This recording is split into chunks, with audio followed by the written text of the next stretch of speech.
Good evening, everybody. Welcome to Tuesday Night Bully Talk. This is a huge occasion. We've got someone I'm very, very excited to speak to. What we like to do is we like to allow our guests to introduce themselves, tell us your kennel name, and other accolades like the other organizations that you're involved in, and then what got you into bullies in the first place. Take it away, girl. Okay, so my kennel is Simply Bullies. I am the president of the United American Bully Association, which is the Breed Club. I am a BRC judge. I do actively show within UKC, BRC, and ABKC. We have not ventured out to any other registries yet, but maybe eventually. What got me into bullies? That one's always a really tough question because I got into bullies whenever I was 15 years old. And what really drives anything when you're 15? You don't really have a whole lot of thought happening as a 15-year-old. So probably just found a cool dog and wanted it, and then it kind of went from there. I like it. That'd do it for real, though. I mean, everyone has their own journey into it. Some folks, they're just like, oh my God, it's been so long that it might take me a second to remember it up and whatnot. But man, so you have done something that is just. Some people don't really understand the depth of it. They don't understand how important this is and what a massive step forward it is. But tell us about the Breed Club. So I definitely think you're on the right track there when you say people do not understand the depth of the importance of a breed club. A lot of people, when they wish the breed would move forward in a quicker way, or if they wish things would happen differently, they're always, the registry should do this, the registry should do that, but that's not actually the registry's job. If the registry is offering those things, that's just them going above and beyond. That's extra. A registry is supposed to register your dogs, help keep your lineage, and then host shows. Use your watch and find it, sweetheart. A breed club is there to help push the breed forward, to help track health, to help provide education to breeders, education to judges, especially within the UKC, which is who the parent club is through. It's to help eventually get us into AKC if that's something we decide to do. It's to help change the perspective of the American Bully in the general community. It's to help with breed-specific rescue. A lot of people don't even think about it because we're such a new breed, but you're seeing bullies pop up nonstop in shelters, in rescues. You need to have a breed club that will help support those dogs. And that only happens if there is an established breed club. We're one of the only breeds to not have one. We're actually kind of backwards in the beginning of that because most breeds start a breed club and then go from there. We have been in existence for many years and just now are getting a breed club. Right. Absolutely.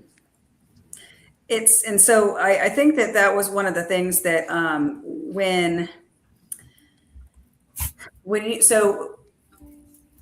this is obviously it's a big step, but it's also a lot of work. There's no way it isn't. So I was kind of hoping to find out, well, one, what made you feel like you're just like, listen, just screw it, I'm going to do this. And like, basically, what were those first steps that you had to take to make this possible, to get that ball rolling? So this actually was started a couple times by a couple different people. Tiffany Clevenger tried to start a breed club a couple times. She got the ball rolling. She kind of started the process, and then it would fizzle out. Mary Tyson took over for a little while, tried to get it rolling. It fizzled out. And then my kennel partner, actually, whose name is GrCh Baroque, she was like, why are you not doing the breed club? And I was like, well, every time someone tries, it fizzles out. It doesn't work. And she's like, well, what are they doing? I'm like, well, one of the requirements for a breed club is you have to have 50 dogs that are produced and titled and 150 titled dogs. And so most of the time, these people were starting by trying to get this list of titled dogs. She was like, let's do it differently. Let's get a group of people together that we feel like can do this. So she created a group chat, pulled in a bunch of different people that got along, people that didn't get along, people that showed UKC, ABKC, BRC. Sure. I think the original little group on Facebook was probably 50, 60 people. And then it was, hey, we're wanting to start a breed club. If you want to be involved, stay. If you don't, go. And it kind of whittled it down to about 35. And at that point, we started going, okay, what's our first steps? Well, our first steps is elections. We need to get a board elected. We need a president. We need a vice president, secretary, etc. So we held elections with that small group of people.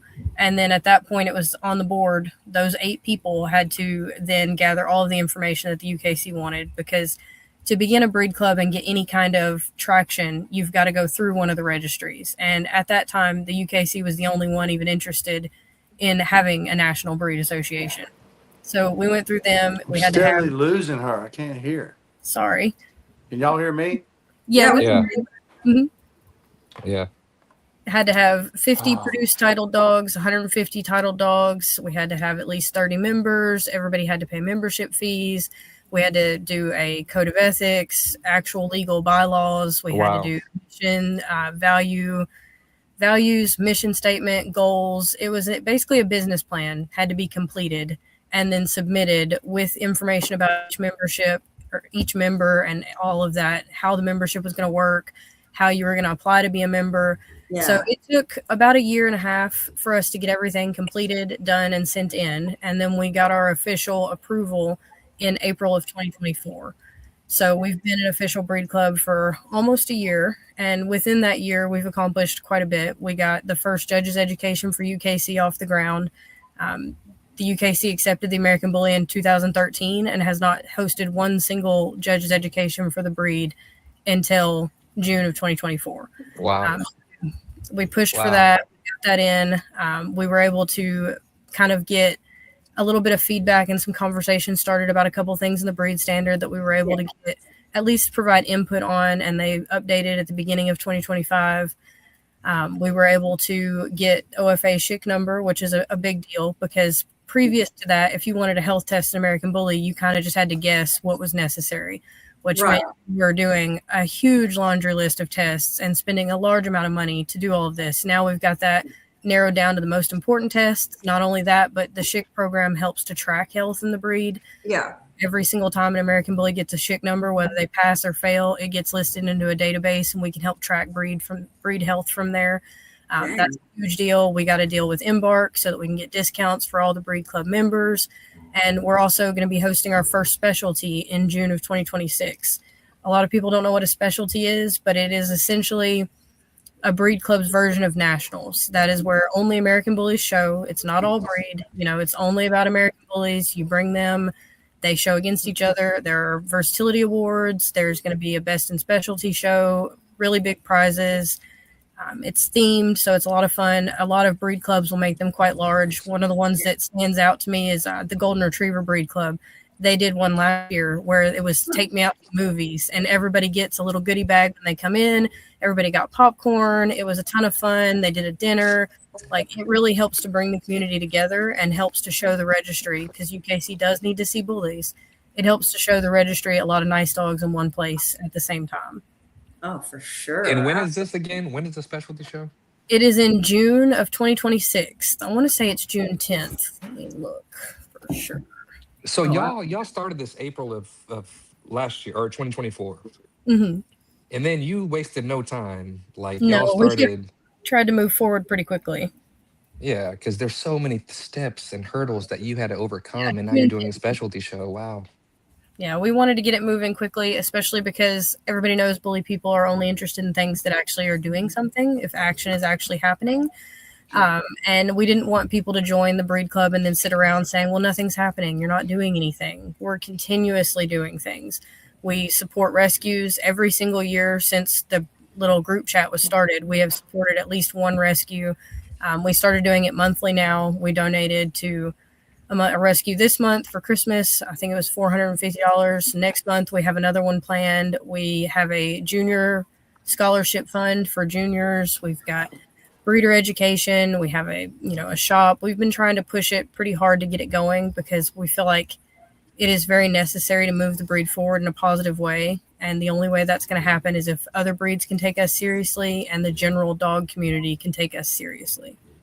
Oh, definitely. For Well, I sure. agree with every word of that. Oh, absolutely. Well, and the thing that I find so neat, and we've brought this up on multiple occasions, and you and I talked about it as well, Nikki, is that, like, we've had multiple conversations with tons of different people, and whenever the question does come up, hey, what's going to be that next step to giving the breed an edge and giving it the respect of other dog breed communities and the upper echelon of different registries and whatnot. And it's always been, we need a breed club. And when you think about it, like another fine point is that whenever a registry is deciding whether or not they're going to accept a new breed, it requires a breed club, because that's where they're going to get the breed standard to review and approve, and then have judges trained on, and that's where they pull that stuff from, is from the actual breed club. So to not have one for so long probably really kind of made that a little bit difficult, and kind of slowed the process of getting us acknowledged, especially by organizations like the AKC. So so this is just one step, I think, that's going to start making us a little bit more, I hate to use the word legitimate,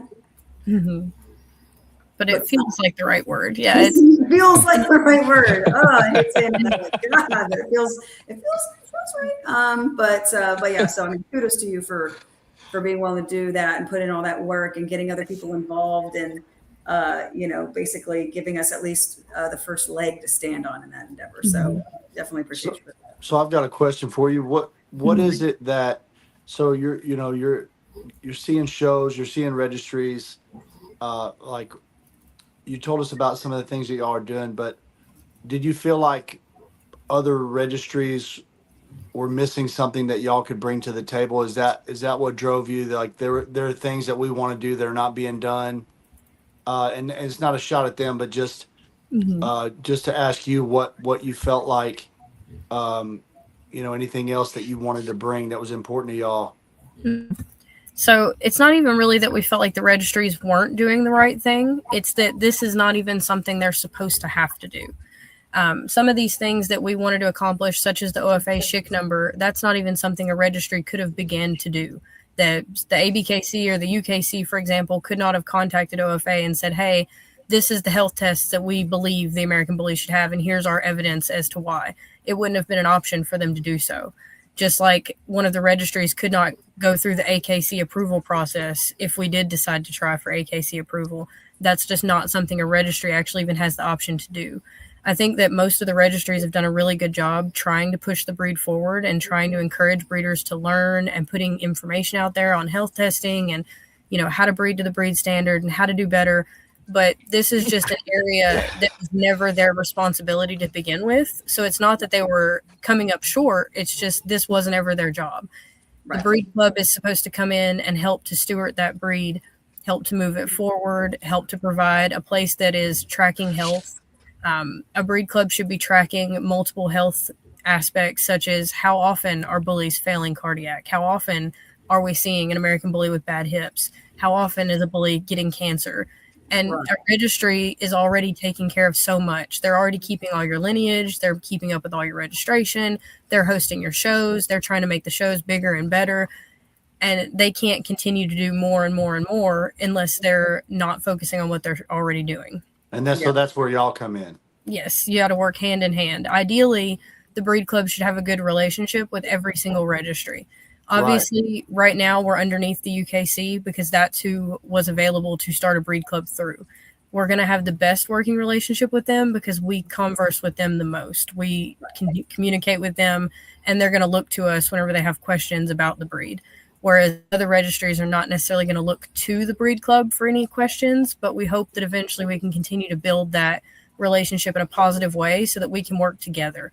Ideally, your breed club should be coming in and doing meet the breeds and helping you host health clinics and helping you host seminars on handling and responsible breeding and how to raise puppies and how to evaluate puppies and that kind of thing at your shows. And whenever you're seeing registries, they should be supporting it and back and forth. That way that you're so getting... y'all will have a presence at the shows, having those conversations and handing out that information. Ideally, that's what we would like to do. At UKC, we already kind of have that beginning. Most of our members are across the United States and all the way up into Canada. So we do have a pretty large membership currently.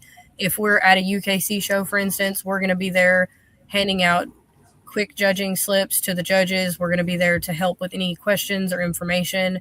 that anyone asks about. And any show that we host through the UKC, we offer seminars and different information packets and things for juniors and all of that. Ideally, eventually, we can continue to pave that road with, say, ABKC or BRC to be able to do the same there as well.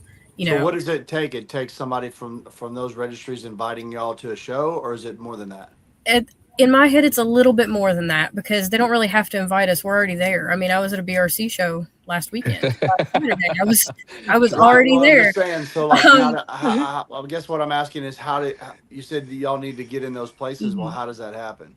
They kind of have to extend that communication. They have to say, hey, we understand what you're doing. We see that it's not competition for the registry. We would love to collaborate with more education or seminars or any information that you can help provide. We would love to collaborate on that. Because right now, if we were to show up at a show, say a BRC or an ABKC show, and set up a whole booth about the Breed Club, some of them might be offended a little bit. They might be like, oh, why are you promoting something completely different than this registry? That doesn't work. They may not completely understand that it's supposed to work hand in hand, and we're there to support them just as much as they should support us. If you can send me some stuff, hit me on Facebook and send me some stuff that you would like to present to ABKC.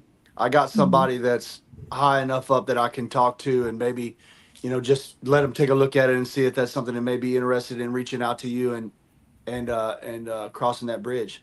Yeah, that would be great, especially because even if it's just helping put more health clinics at shows, Paulina recently hosted a show where she did health clinic she did hips, elbows, and cardiac, and that was very popular, and it made a huge difference in getting a lot of dogs tested. So even if it's just to say, hey, we don't know that we want to do seminars or any other information yet, but if you want to help host health clinics, we're interested in that. Right. Oh, absolutely. Yeah, I saw that, and I just thought that was the coolest thing. It was. What kind of discounts do y'all get with Embark? So it depends on what you're looking for. If you're doing a breeder kit versus if you're doing a regular kit. Yeah, for a breeder kit, let's say. So for a breeder's kit, for each member of the Breed Club, they get 10% off if they use the Breed Club's code. So you have to be a member of the Breed Club to get the code, and then you use the code, you get 10%. And you may have said this already because I was in and out and I couldn't hear you. And I said, so how do you become a member of the Breed Club? So there is an application process that you have to go through. I will send y'all the application if you want to, share that and spread it. Yeah, for sure. Yeah. You fill out the application, give all the information. It goes to a membership committee. They look over the application. They make sure that you don't have any, charges against humans or animals or anything like that. That could be a danger. They make sure that you're not banned on any of the registry lists, and then you either get approved, or if you are banned on any of the registry lists, you get a disapproval. You get an email after that saying, hey, you've been approved to become a member of the Breed Club. Then it's going to ask you at that point to read through the bylaws, read through the code of ethics, read through the mission, because there are some responsibilities to joining a Breed Club. It's not just, I joined the Breed Club and I'm there. There are some things you have to abide by. There are some rules about online presence and professionalism and how we educate others. Members are expected to not be doing online bullying or going back and forth or being hateful. They're expected to be educational and friendly and professional in everything that they do. And we do uphold that. We've had to give out a couple warnings in our time to members that were being less than kind on Facebook and Instagram. And we will eventually remove them if they don't heed those warnings, because it's very important that a Breed Club be a comfortable and safe space for everyone to come to and share their opinions and share their knowledge, because that's the only way the breed can move forward. Man. Hey, I love it. So Familia Hernandez actually just put UABA member here from Washington State. That's awesome to see the impact. Yeah, Sure, definitely. So it's not restricting in any kind of way. It's really just giving people an opportunity to take it to another level. Is that what I'm hearing? You're expected essentially to do something you should already be doing. You should already be professional. You should already be friendly. You should already be welcoming. You should already, be leading with education and not hate, or, you should already be inclusive. All of these things are things that all good breeders should already be doing. So no one's trying to restrict you. It's just keeping you on a path where you can go to the next level. Within our code of ethics, there are some things that are suggested. Right now, they are should rather than must. We did that because we knew that the only way to bring the bully community together is to not scream at people, oh, you have to do it this way, but say, this is what you should be doing, and here's why. And if you're not yet, that's okay. Come and ask us why you should do that. For example, one of the code of ethics is you should be health testing your dogs before they're bred. You should be. Why should you be? Because you should want to know the health behind your dogs. Yeah. It's not a must. We have many, many members that don't health test yet. And we hope that by being a part of the club, they get access to a lot of education and information as to why they should health test, how they can health test, what happens if their dog fails. Is this the end of the world? Like, having access to people that have had that happen or know how to do it or have been there doing it is helpful. And most of the time, when people can get that education in a positive, non-judgmental way, then they're happy to switch up how they're doing it. Yeah. So it's all about delivery. And I couldn't agree more.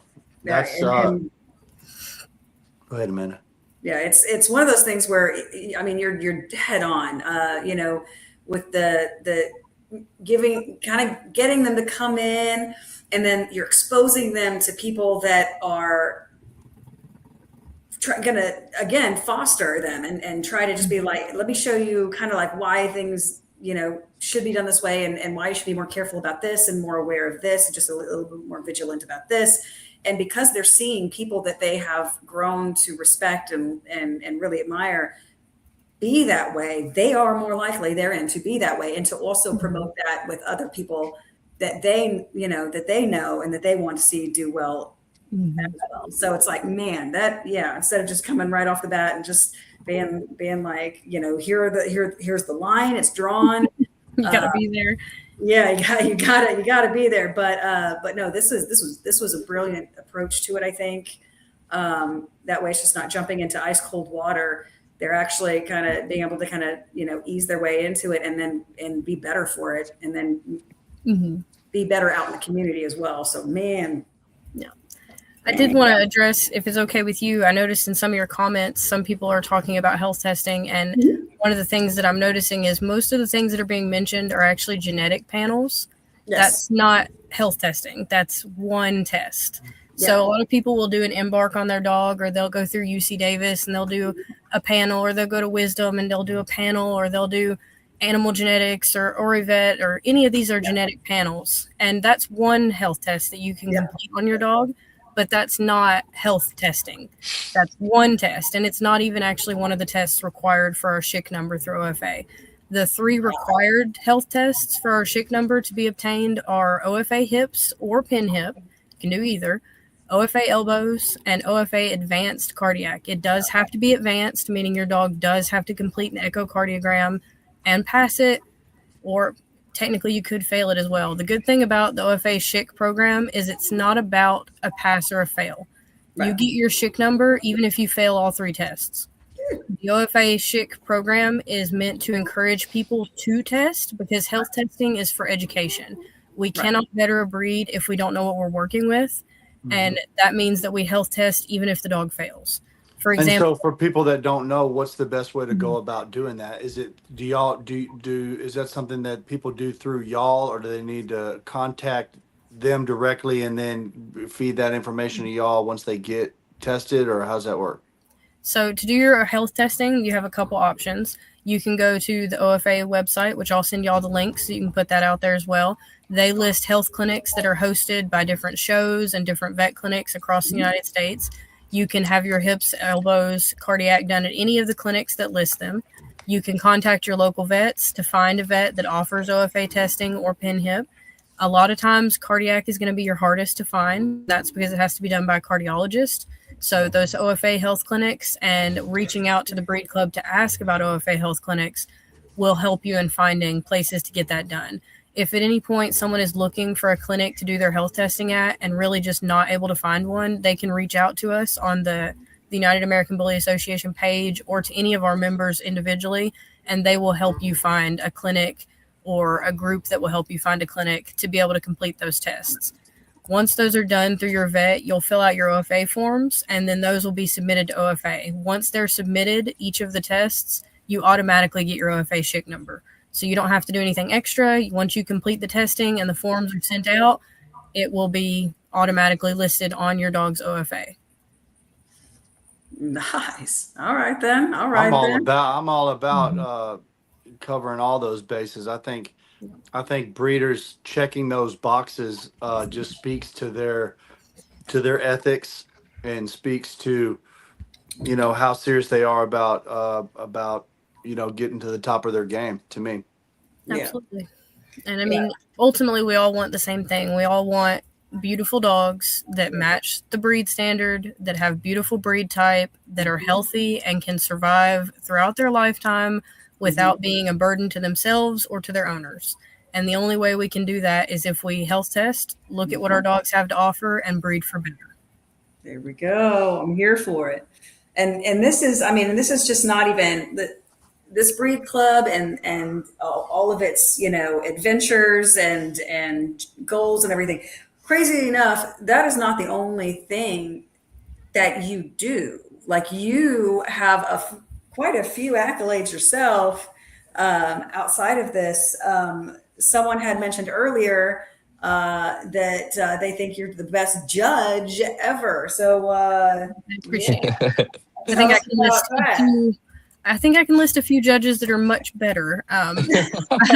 Honestly, there are so many beautiful judges out there in all the registries. I have a lot of people I admire in UKC, in ABKC, and in BRC. I do really appreciate BRC for how inclusive they are. A lot of people question, they go, why are you a BRC judge? Why didn't you push for ABKC? Why didn't you go towards UKC? And it was a thought at one point to go towards one of those, but I think for BRC, they're so inclusive and they're so open to things. And that's not always well received. Some people are like, well, they'll do anything if people are happy about it. And maybe they will, but also the people at their shows are so happy and having so much fun. what do you mean by inclusive? Just For example, it is not a rare occasion for me to be judging and to see someone come in that has never been to a show in their entire life and never even heard of one. They can walk in and they can do it all wrong. They might walk in the ring with their dog with a harness on. They might have a backpack on while they're in the ring with the dog with the harness on. The dog's on the wrong side. They have no clue what they're doing. They're having a real hard time getting it right. And every single person in that building will be kind and welcoming. No one will laugh. No one will jeer. No one will point fingers. They will go, hey, let me show you how to do this. Let me show you how to do this right. Let me connect you with some people that can handle your dog. Let me connect you with some people that can teach you how to handle your dog.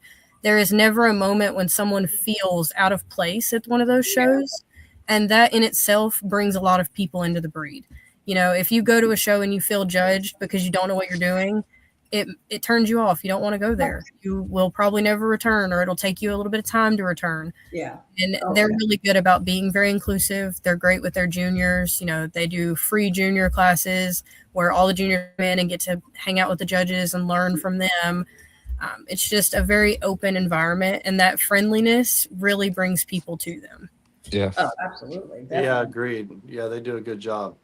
Yeah, it's definitely one of those things that, like, getting somebody to kind of start showcasing their dogs, it really is about kind of taking them in and showing them the way and making yourself accessible, and being a good mentor, even if it's only for that day, even if it's only for that moment. Like, you don't have to sit there and mentor them for the rest of their career, but like bringing them in and just sort of being their mentor that day, and giving, showing them the wings. And it's definitely something that it makes you feel good.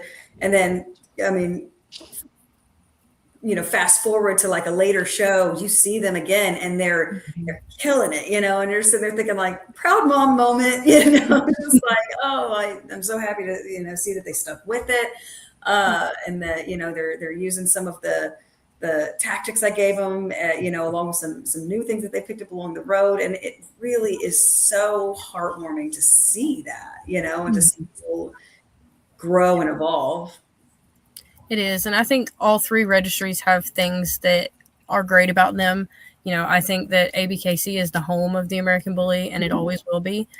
There's no way that anyone can ever dispute that. That's where it started. That's where it got its growth. That's where a lot of the changes that have come to pass so far have began. A lot of people within the ABKC help educate people, especially behind the scenes. I know the judges within ABKC and the reps receive probably hundreds of messages every day, and they find time to answer them. And that's special. I just think BRC is a really nice beginning pad for a lot of people to come in and feel comfortable and be, accessible, to be able to get that confidence to then continue to show in other registries.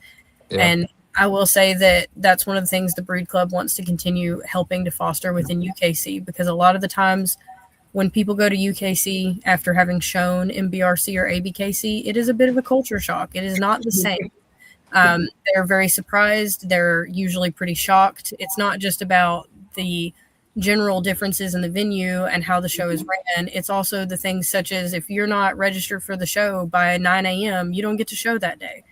Yeah, they shut the table down. It's done. You don't get to enter right before you walk in the ring. If you get there at 1 o'clock, you're not showing that day. Here's And- my $20. No. They don't care. You will be there on time or you will not show. And they're Wow. very strict about it. And they have good reason. They want their shows to go smoothly and to be quick. They don't want to be there till midnight. But it can be a serious culture shock for a lot of people. They're not used to having to be there on time. They're not used to not being able to crowd by the rings. They're not used to the judge being like, do that again.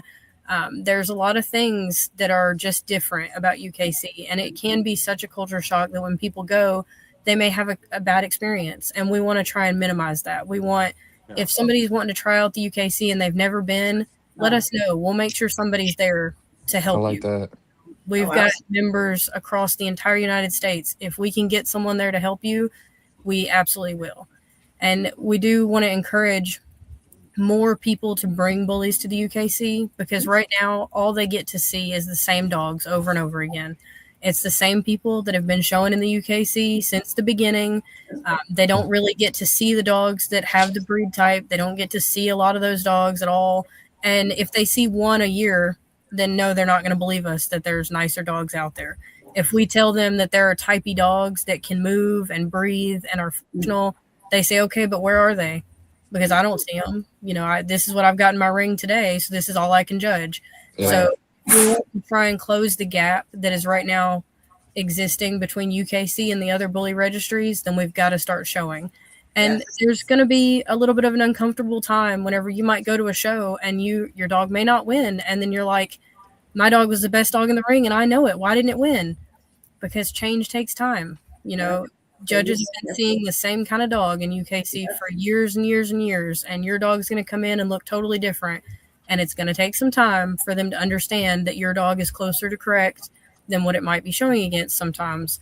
So you want to keep showing up. You want to be consistent. You want to continue to breed dogs that can be successful, within the UKC and the ABKC and the BRC. It's really a mark of a true American bully if they can step into all three rings and do a good job. If they can't in all three, then something's lacking somewhere. I like what you said about, how they do things a little differently in the culture shock. To me, those are things that it's the respect should be a two-way street, and people show up and want to be respected when they come to a show. But they need to also show the registry the respect and be there on time and and do those other things like you said, because I know when I'm in the ring, I've had dogs, barking and snipping and growling at my dog through the curtain up on the rail, and I've had to, and I'm like, do I ask this guy to move his dog? Yeah, I do. But it's like, why should I have to do that? To back these dogs up. You got a dog. I seen a dog in heat at ringside. They're patting the dog. They're patting the dog with a paper towel and putting it in their pocket. It's like, what are we doing? This is sabotage. What's going on here? I think that is another culture shock probably for people that go to UKC from other shows is females in heat are allowed to show in UKC. Yep. Wow. Your male should be able to show well, whether a female in heat's in front of him or not. And they can't say, no, that's not possible. Because look at all the UKC champions out there. Look at the dogs that show in all three. They can stand right beside a female in heat and not have a problem. If your dog, I got a male that will not do it. Oh, you're gotta work on it. He's a hot mess, that boy. Yeah. Oh man, he's literally whined 24/7 for the last 6 days. Right, as she went from once you got to like day 7, until now, right into the 2 week mark. Mhm. It has been 24/7, camped out by her kennel, whining nonstop. Can't let her out without having to hold him down a minute. I mean, it's just Well, and it's kind of one of those things for our studs, for my personal studs. They might whine and fuss at home. That doesn't change, especially some of my younger boys. They're going to fuss, they're going to cry, they're going to go off the food. Those are all normal things at home. But they know that when we arrive to a show, that's a different world. We're at work now. This is a different thing. We're still going to go out and have a great time. We're having fun. But when you're in the ring, you're not sniffing other dogs, period. It doesn't matter what dog it is, what it smells like, how enticed you are. Your job is to not sniff that dog. And I haven't had any problems with him in the ring, but but I try to keep him from getting too close, So Oh, for sure. No, definitely. Yeah, it's definitely crazy. I think it also kind of shows that culture shock. UKC just expects people to be on a different level of training, of expectation, and sometimes that feels very negative. If you go from a registry where females in heat are an absolute no-no, and then you walk in the ring, there happens to be a female in heat in front of you, you're going to feel pretty upset. You're going to be like, this is a huge distraction for my male dog that's right here. This is unfair. Of course they're going to win because my dog is very, very distracted. But in their world, that's normal. Your dog should have already done that, had already been there, especially because if you look at it from a female owner standpoint, if your females have to step out every single time they're in heat, think about how much ring time you're losing. Yeah. You're not able to get out there and campaign a female for number one because you have to sit out every 6 months for 2 to 3 weeks at a time. You're not able to get them titled as quickly as males because you're having to sit out every time they start bleeding. You got to wait for them to completely unswell, wait for them to not smell good, wait for all that to go away. It takes away so much ring time for your girls. And it gives the boys an edge up because a boy can sit there and show all year straight and your girl can't. And so in UKC, you're judging breed stock in the conformation ring, and girls going into heat is part of breed stock. So 100%.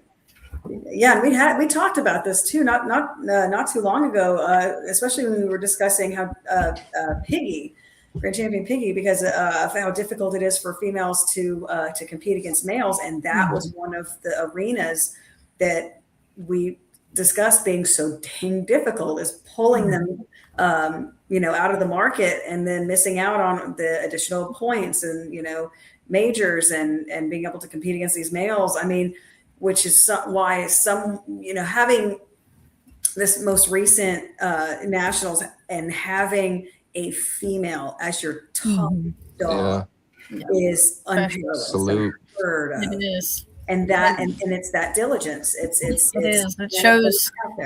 It shows a massive amount of work from Piggy's owners, not only keeping her in condition throughout the year, but the fact that they did have to sit out at least twice in a year for at least 2 weeks each time, and to be behind each time and had to fight back to get those points and to continue to stay ahead and to make sure that they were attending twice as many shows as some of the boys probably were. Yeah.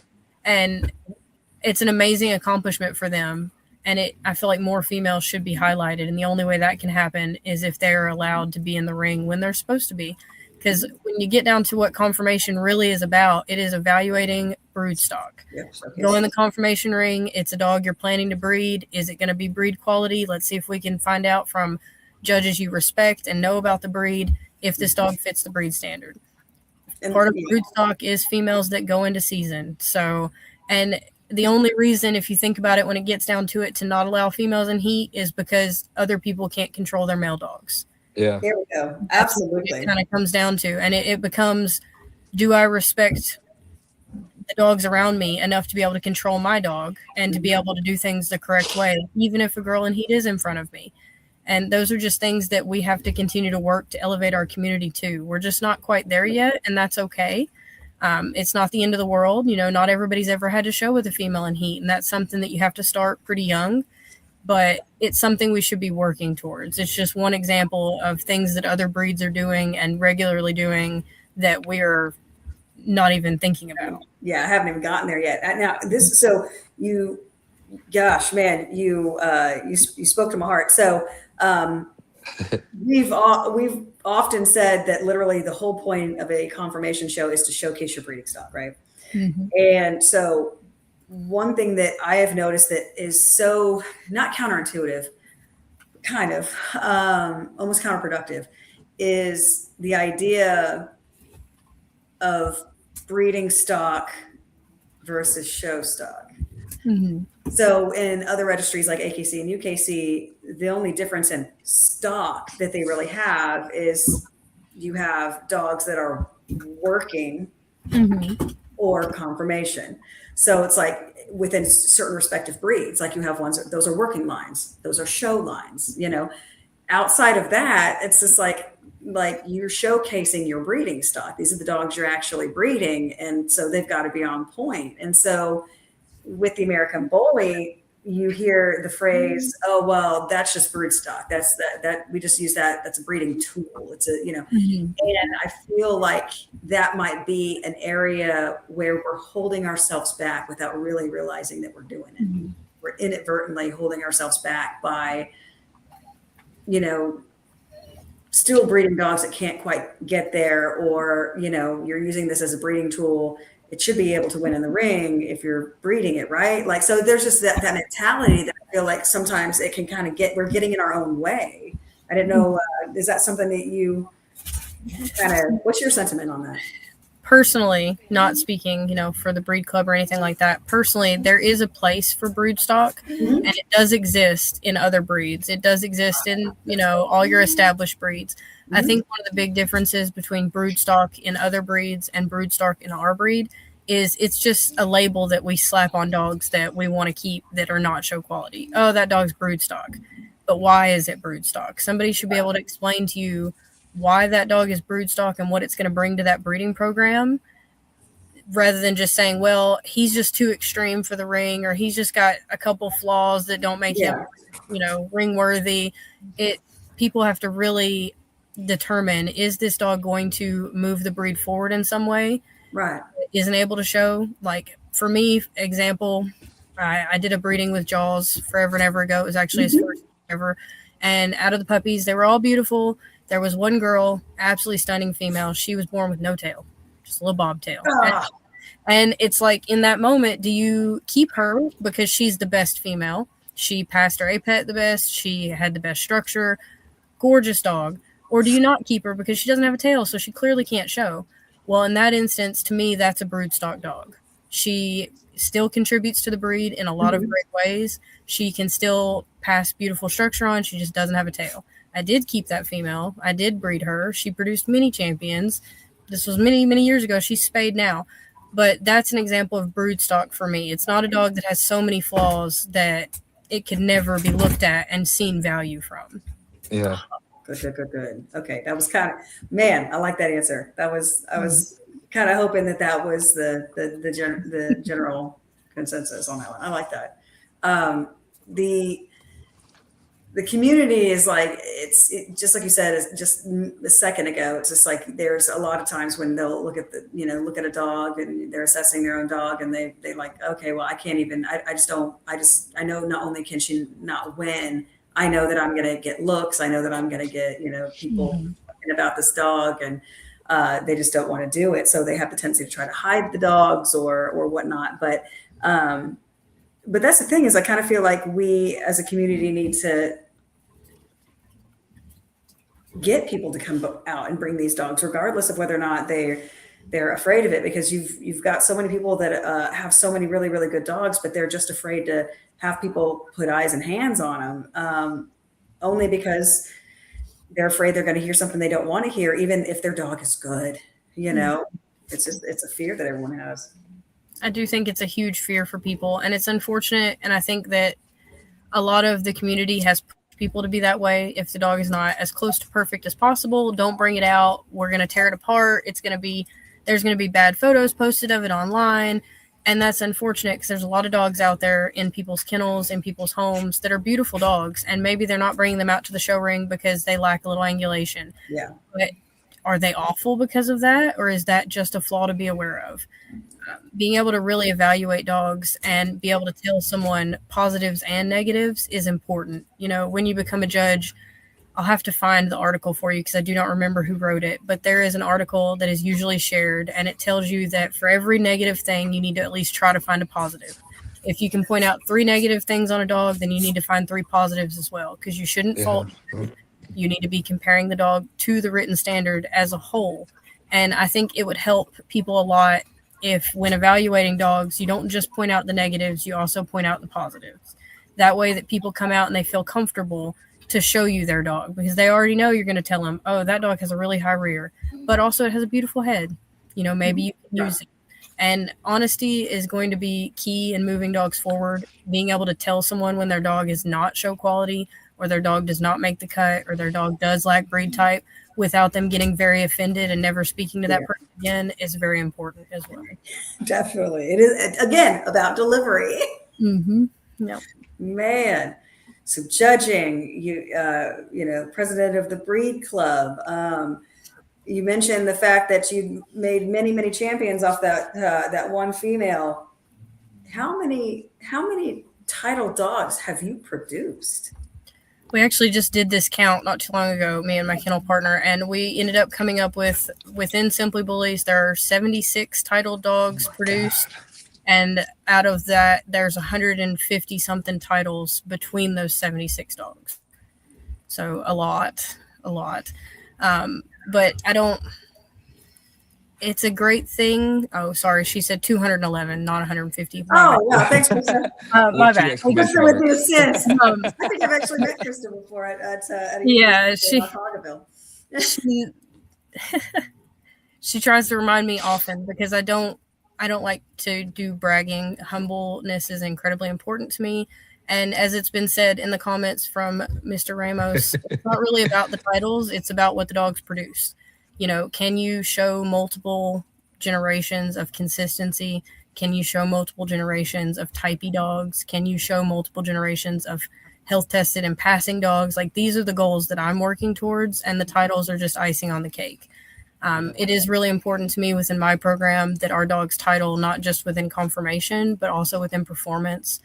We've produced dogs that titled in dock diving and nose work and obedience and rally and agility, barn hunt, weight pull. I mean, the list goes on. We like to do all the things that bullies can do, because they are a very versatile breed. A lot of people don't ever let their dog try those things. They're like, no, my dog couldn't do that. I bet they can.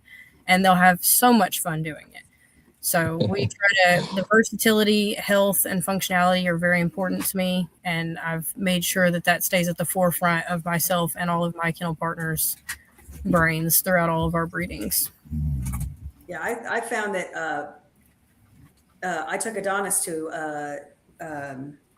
it's called, I think it's called Time to Fly, but it's they do an event, I think in Wilsonville, Alabama, every year, and it's they have fast cat lure coursing, obedience, and I can't remember if the other one is like obstacle or not. I can't remember if they have obstacle there, but I know obedience is one of them, and then they have the fast cat and the lure coursing. And so I think it's one other event. But I took Adonis, my XL. He's got a lot of old school blood, so what he lacks in bone, he definitely makes up in muscle. That dog ran 19 miles an hour. And it was just funny to watch how much he loved it, and he just gunned it. And I've never seen him run that fast, and I didn't know he was capable of it. No, they had a lot of fun. It was so much fun. He had so much fun at the very, very end of the run, because they have almost like a bay, a corralling bay at the end of the run, so that the dog can kind of slow down and eventually make its way to its either owner or whoever was waiting for them at the exit. He was just like, no, I'm having too much fun. He kept running back. Oh my God, you're embarrassing. I had to bribe him. It was so bad. But I mean, they were all laughing. They thought it was funny. But I mean, he's such a big dog. And of course, the breed comes with some stigma from time to time. But these folks, they didn't even bat an eyelash. Didn't even bat an eyelash about him, waltzing around, not coming to me initially. Like they didn't get worried about it. And that's kind of a first for me too. But yeah, you've got to take your dogs out. Because again, I didn't think he would do it. I didn't think, I knew he's athletic. I've seen him run around the backyard. So I knew he could run, but to do something like that, you've got to experiment, get your dog. Like you said, I wouldn't have thought it until I did it. Yeah. And I think a lot of people miss out on the fun you can have with your dog. You know, we all spend a lot of time showing, we spend a lot of time pushing our dogs to be the best, but sometimes we forget that these dogs are our companions and they're supposed to be out there doing fun things too. Mhm. And when you get to do those fun things with the dogs, you realize why people are addicted to dog sports, not just conformation, because they are fun. It's a lot of fun to see your dog having so much fun, especially whenever they haven't done it before. You know, we love seeing people try out things for the first time, whether it be, you know, the lure coursing, precision coursing, and different things like that. That's pretty easy to start. There's no skill involved. It's will your dog chase the lure? And then as you get further in with like rally obedience or even formal obedience, there's a lot of fun to be had. There's a lot of things that bullies can do that people don't realize they can do.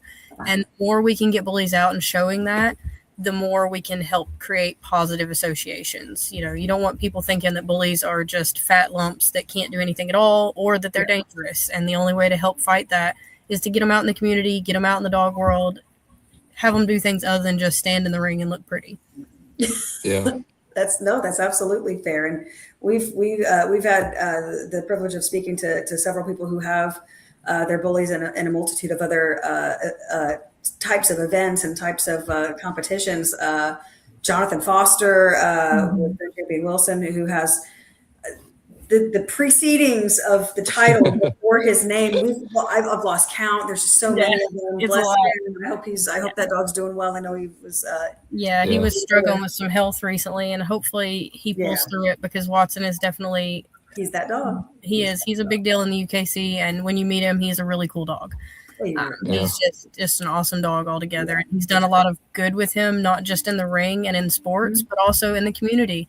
You know, he's taken the time to take him out there and get people's minds changed about American Bullies, and that's special. Definitely. And then weight pulling, Mary Scribner, she's actually who I got my Adonis from. Nice. She produced him, but she has a pocket named Hell on Wheels, grand champion Hell on Wheels.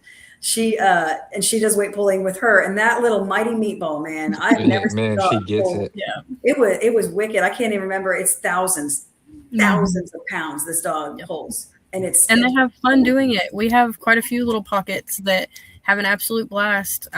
My brother has a little bitty tiny pocket. I think she's only 42 pounds, and she loves weight pull. She thinks it's the most fun, and they have a blast with it. And it is a ton of fun to do for both the handler and the dog. Yeah. Is absolutely watching that dog getting amped is so funny, because like she's done confirmation. She's done very, very well at confirmation, her and her daughter. We call her Emily. But with Hell on Wheels, like it is a whole different dog when you put that harness on. It is a whole different dog. And she had people cheering for her. It was the first time they'd ever seen her, and they were just cheering her on because they just turned around and a dog this big, not even 50 pounds, thousands of pounds. It's insane. And so there's actually a weight pull at a show coming up in May. The pull up or shut up. Yeah. He added, and I think it's through. Is it ABA? Is it ADA or ABA? So there's a couple pulling registries. It could be the APR, it could be the ADA, it could be the ADBA. There's quite a few options, but I'm really excited that they're starting to bring weight pull and different things to the rings. You know, being able to do performance and confirmation is such a cool thing, and I'm glad to see other registries starting to offer it. Oh, for sure, definitely, because it's time, and I definitely appreciate the boys for doing that for that particular show. I'd like to see more of it, because again, having gone to several UKC shows, seeing the lure coursing there and the barn hunts, and you're just sitting there thinking like, this is so flippin' cool. It is. It's fun. I don't have the time today to do it, but and then you just start getting yourself kind of like into the mode of asking people, well, how do you train your dog to do this? How do you get started with something along these lines? Because while confirmation, it's just like teach your dog to stand still, find out what their pace looks like. It's relatively simple in comparison to teaching them something that's outside of the scope of their nature, I want to say. But teaching them the barn hunt is something I was kind of interested in. But I think my pocket would be better at it than my XL, because my pocket has been chasing mice outside for quite some time. We have like a small, very, very small population. Thank God. And he has been hunting them. I mean, I've never seen it's funny. So I think he'd be good at barn hunt, but it's a matter of like getting there and getting there people and being like, hey, how do you do this? And is that something that a breed club would be able to help with? Yeah, so generally the breed club should be able to connect you with people that know how to do those things. Ideally, we eventually have a network large enough that we can say, oh, we know someone right in your area. But even if we can't connect you with someone in your area right now, we can find you someone that can. All of us do sports. Everybody on the board participates in sports and does a lot of different fun things. And we can find someone close to your area that can help you learn how to do that. And if we can't find an individual, we may be able to turn you towards classes or different seminars or shows that you can attend. And if you can't find any of those things and you really want to learn about this stuff, go attend one. You know, if you don't take the dog, just go attend it, ask questions.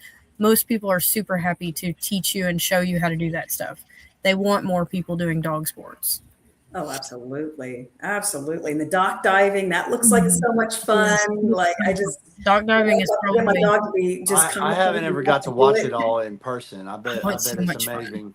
Yeah. Well, if you come to the specialty in June, it's hosted in conjunction with UKC's Premier, and every single dog sport that they offer at UKC is at Premier.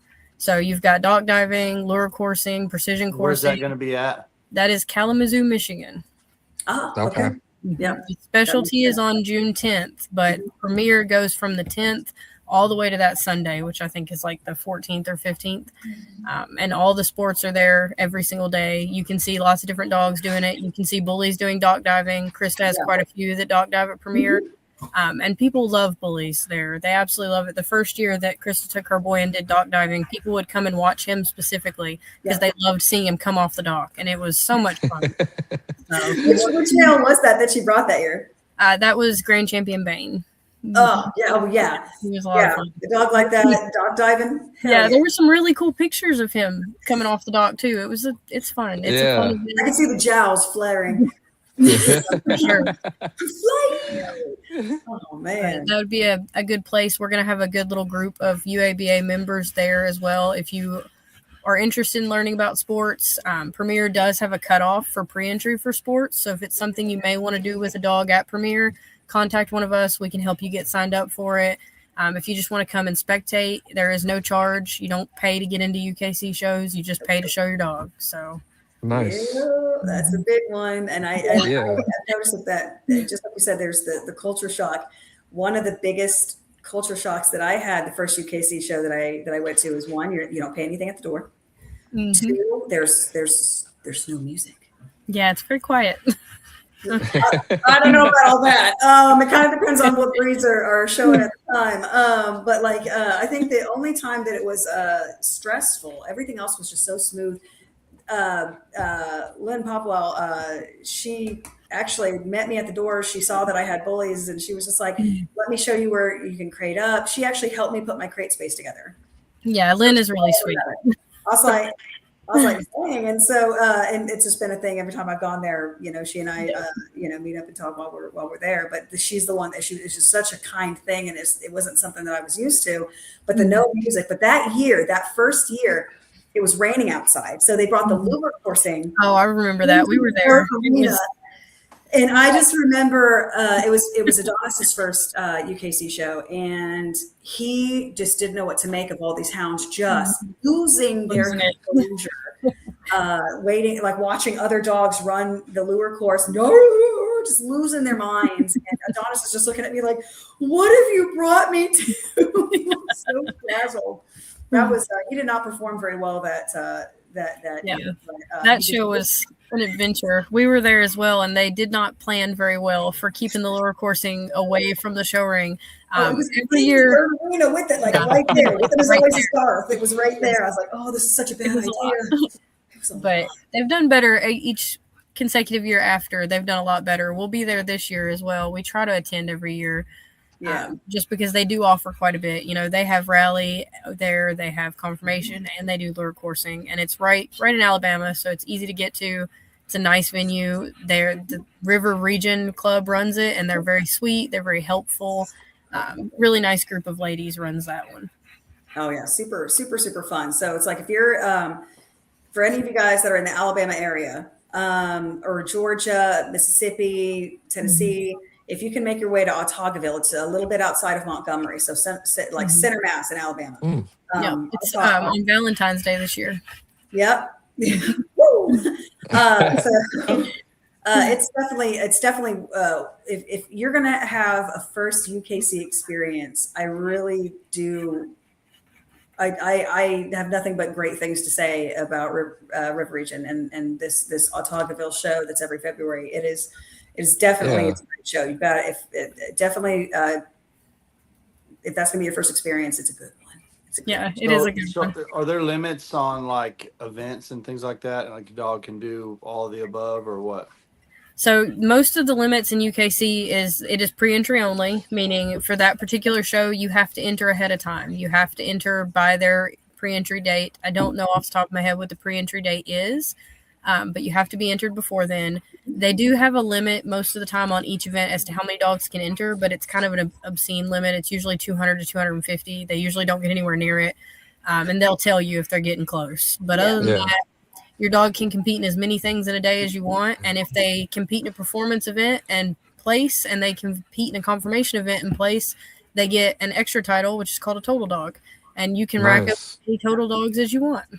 Mm-hmm. What's really, really fun about the pre-registry, though, is, and River Region is great about this, on their Facebook page. They have a Facebook page. So if you haven't gone to River Region Kennel Club, do it. Go to their Facebook page because they post all the information about their shows, their events. They don't just do this one UKC show. They do other things periodically throughout the year as well, including seminars and whatnot. But they actually post the number of dogs that they have in each class and each like genre of dog. So you can actually see before you even go there if you have competition or not and how much. You can build classes that way too. That's how we spend time building classes. If you know that you need 3 champions and you look at the pre-entry numbers and there's only 2, you go, oh, well, let me enter mine. And now there's 3. Or, oh, there's 1 entered. Maybe if I bring 2, we'll have a class. And they're really good. If a club does do pre-entry only, they're usually pretty good about posting those entry numbers so that you know how many dogs you're competing against and how many breed points there are to pick up. Yeah. Definitely. So that's always good because normally, like, and this is the same with any other registry, is just like you have people being like, who all's going, because they want to know if they're going to have comp and if it's even worth bringing their dog. So, because the point system essentially is if there's no other dogs in the ring, you don't get any points at all. Like, so it's just UKC's isn't quite. So with UKC, if you go in the ring, let's say you're the only bully there that day, you get first, best female by default, and you get best of breed by default. Well, you're not going to get any comp wins, which is essentially a major. You don't get those unless you beat competition, but you do get your points. So you will still get 15 points for going in the ring that day. Because in the UKC's world, you still earned those points because they don't have to give you a first. When you walk in the ring with a dog, that dog is being judged against a breed standard, not necessarily against the other dogs. So if you go in and you're the only dog in your class, you still get your points for that class. You still get your points for the best female. You just can't get your comp wins unless you actually have competition. Right. I like it. Yeah. That was one thing I did. I've always liked that aspect. And so because I think there was 1 or 2 times where Adonis didn't have any comp in his age group at that time, but he still got points. So that was nice. That was definitely nice. So I've definitely experienced the other end of that where I had, ribbons with no comp, no points. Yeah, which is unfortunate. It sucks. And one of the reasons that UKC does allow the points to still be earned is they're aware that some breeds are going to be more rare than others. You're not going to see very many of certain breeds in certain areas of the United States. And especially when a new breed is accepted, it's going to take a while before people start showing up. And they don't have dogs show up in the numbers that ABKC or BRC does. If you go to an ABKC show, you're expecting at least 100 dogs there for the day, just in bullies. But in UKC, there's going to be 100 dogs there, but they're going to be spread across 200 different breeds. Yeah. It's not going to be 100 bulls and 5 Great Danes and 6 Dobermans and 20 Dachshunds. And if you get 18 to 25 bullies at a show, that's considered a beautiful turnout. Yeah. Yeah. That's absolutely an amazing turnout for bullies. And it's unfortunate because we all know there's way more bullies out there. They're just not showing up. You know, it's the same. We've talked about doing it some in our You program. should definitely. Oh yeah, we UKC's a cool thing. got some dogs that so people have told us that would do really well there. So I agree. Yeah, bring them out. Knowing your dog, yes, knowing your dogs, you definitely UKC material, and because they're really, really big on the balance and the movement. It's just one of those things. And dogs that have like good engagement in the ring. I remember a judge telling me one time Adonis was done for the day. He was like, "Mom, I fine if we have to do this." And I remember the judge actually, he was like, I'd like to see him to be a little bit more excited. That's why I put the other dog up. And I was like, what? I didn't know that was a thing. But then I'm watching all these other dogs go around and they're just popping their shit. Like they're so happy to be there. I'm like, oh, that would do it. Yeah. UKC definitely values dogs having a good time, being more engaged, especially for a companion breed. If they look at a dog going around the ring and it doesn't look like it's having a good time, it looks like it's terrified of the world, or it looks like it absolutely hates its life, it's going to be judged against that because they want to see that good temperament. They're expecting bullies to be happy and zestful and excited to be there. well, this might be a little bit optimistic, but I've got a female that is very, very young, but she gave us a little sign that may indicate that she's a high-spirited little girl. So when I actually when she was being born, and I was helping out with the sack, right? And I get the puppy out, pulled her right out of the mess, and as I'm pulling her out, her tail is just. She was ready to go. And I looked at my wife and I was like, what is going on here? And I'm not talking about just a little flicker. I'm talking about she was ready to go. And I'm like, she was born with her tail wagging. I know she's got confidence, right? Yeah. So Exactly. I had to ask around about that. I asked if anybody had ever heard of that, and most people said no, I've never heard anything like that. And then somebody said that can mean that they're a little more advanced at the time of birth. You know, advanced in you know, just where their heads are at, I guess. Coordination, yeah. So that's crazy though. But but I that was a neat thing to see. You know, I was like 11 puppies born, and they're like in the middle of that, here comes this little girl, and she just.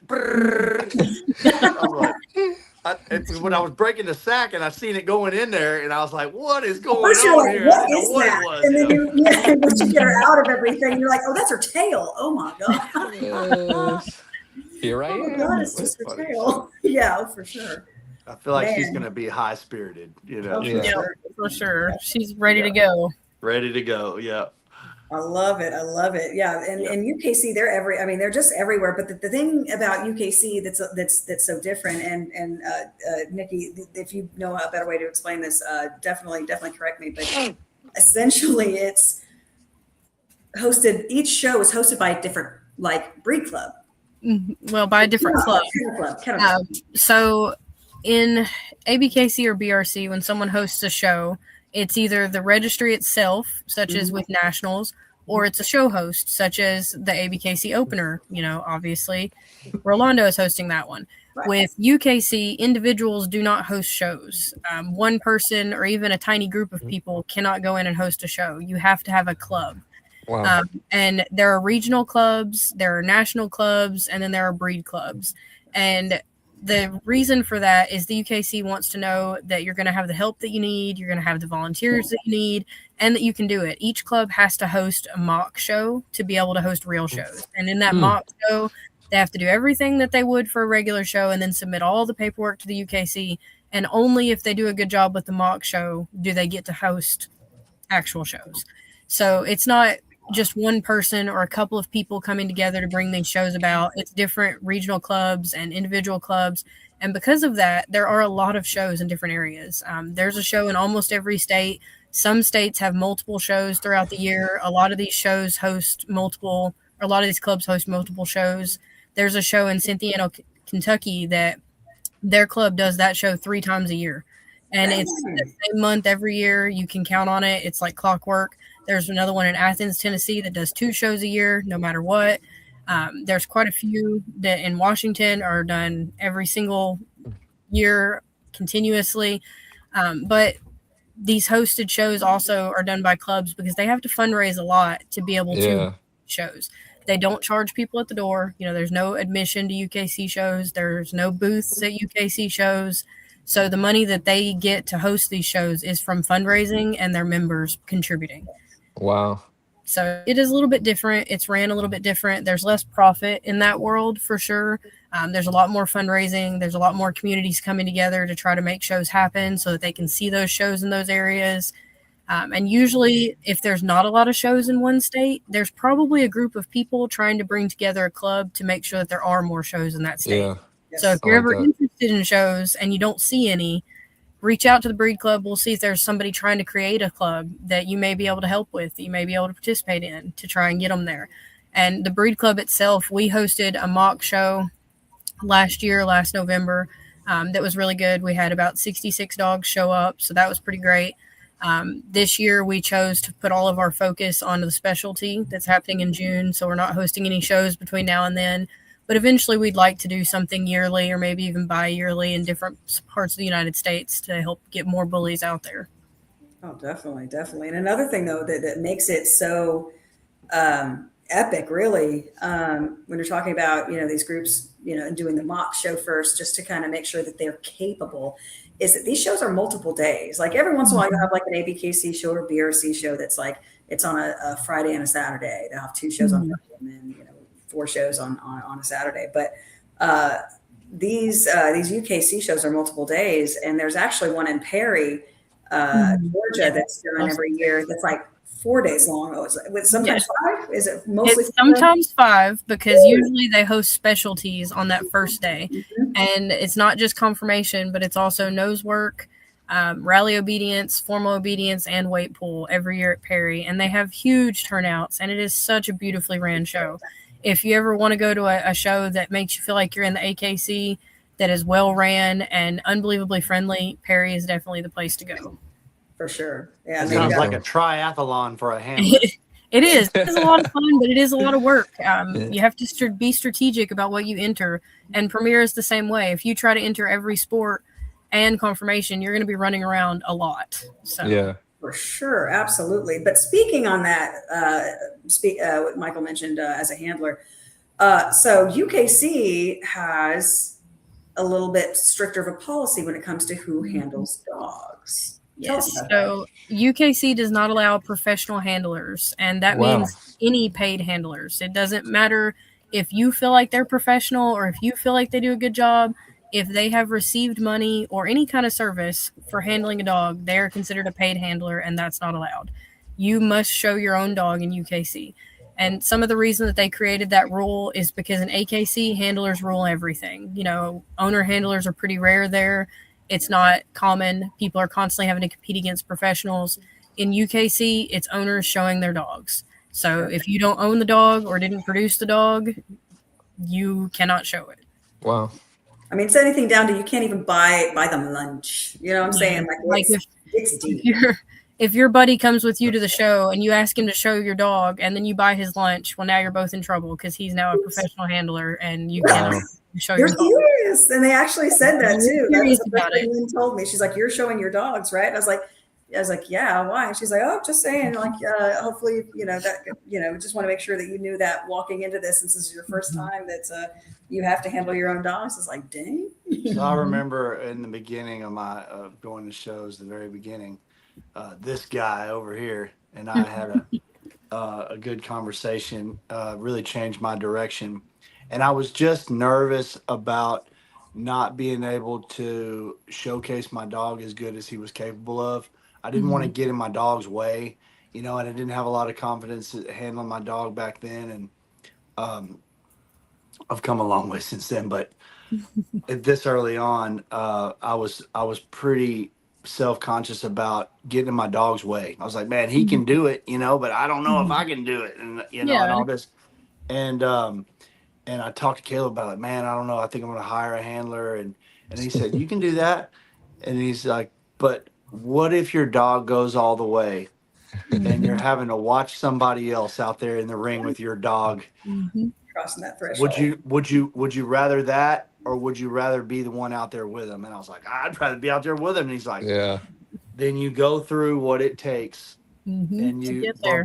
bump your head, and you keep coming back until you get it, because that moment's so much sweeter when you're in there with your own dog. And that's and you know what, I agreed with that in that moment, and I haven't ever looked back. But that was the turning point for me, that Caleb helped me navigate that spot in that season of my life. They're like, no, I don't want somebody else winning with my dog. I got this. Yeah, you want to do it. Yeah. I remember that conversation. Mike was like, I'm going to call him right now. I'm going to tell him I'm showing. Yeah. Yeah. Exactly. And I did. Yeah. And I did. I said, look, bro, I know we talked about it and everything, and I'm good, but I'm showing my I'm own gonna dog, do it. man. Yeah. For sure, yeah. Adonis was actually started out with a handler that was recommended to me, and I mean, he vibed well with the handler, and they the first show and a half, he handled him, and it was that second show. It was a show that our friend Leo had put on. It was a free show, an ABKC free show. Everything was paid. Everything was already taken care of. You basically, like, you had the option to pay donations towards a charity they had. So it was this outdoor show. And I remember the first show in the event, he just wasn't doing what he was supposed to be doing. And I remember him looking at me and being like, let me show you a couple of little techniques and stuff like that. And so he, showed me some stuff, and I was just like, why are we doing this? And he's like, because you're going to take him into the ring next time. Yeah. I'm sorry, what? No, for real though, bro, what are we doing? And he's like, no, really, you're taking the dog in. He's just like, honestly, I feel like he's going to do for me or for you what he is not wanting to do for me today. Yeah, and I like that. he was just like, seriously, just try it. If you literally are too petrified by the end of it, then it's fine. And I'll be damned. Like, when he did, like, everything, it went incredibly smoothly. And I'm just sitting there thinking, like, that was when I got hooked, because I said, like, so this is that rush. And yeah, but he's the one that told me. He's like, no, I feel like this is your thing. Like, I got him started, you're going to finish him. And I was like, I wouldn't have done it otherwise. Yeah. As a Sometimes you breeder need that push. Yeah, for sure. As a breeder and a show guy, like, I have that fantasy, that we all have. That's like, what about that day when your production grand champions and you're handling him? It's like, I might not survive that. Like, I might fall out, like old Fred, it's like, I don't know if I could. I'd be so emotional. I don't even know if I could endure that, man. That would be like, I would be high on the hog that day. Well, I promise you. I can't imagine a better feeling in life than that. That's like right up there with your kids being born to me. Like, that's right there, like. So I can't wait. I hope I get to experience that one day. That to me, I just I can't put much above that in life. What a feeling that would be. Yeah, it would. Oh, I think there is definitely a value to handlers out there. Having someone that can showcase your dog better than you is a beautiful blessing. But there's also something special about being able to show your own dog. And there is something special about your production being able to do well. I remember last year we were at an ABKC show in Kentucky. I had Baroque with me because Savannah was out of the country. Okay. She's out of the country. I'm showing him, and he was absolutely on fire that day. He picked up so many champion wins, and he needed one more to grand. And I messaged her, and she messaged me at almost the exact same time. And we were both like, let's pull him. And I was like, so you agree, you want me to pull him, right? And she was like, yeah, please do, because it was super important that he gets that experience. I respect that. We could have granted him that day, but it wasn't about that. It was about her getting to grand him. And we went to a show later in the year in North Carolina, and getting to watch them get that last win together was beautiful. So it's not just about what you can do with a production, but it's what other people can do with them too. And it has been absolutely amazing to watch them grow as a team and watch them accomplish every single goal that they've put out. And I think it's important that people get to do those things. And in a registry where handlers are allowed, I think it gives you the option to kind of hand off your dog while you're learning, and that's valuable. And then in registries where handlers are not allowed, it makes you step out of your comfort zone and get out there and do it. And I wish more people knew that there are conformation classes everywhere. You know, look around, look at AKC clubs. I promise you, in your state, in your city, somewhere, there is someone hosting a conformation class, and they will teach you how to show your dog, and they will teach you how to present your dog, and they teach your dog how to present very well. And that's how you get better. You know, don't just practice at shows. Go to confirmation classes. It will help. It will change everything about how you show. It's a lot of fun. You get to learn from people that have been doing it forever.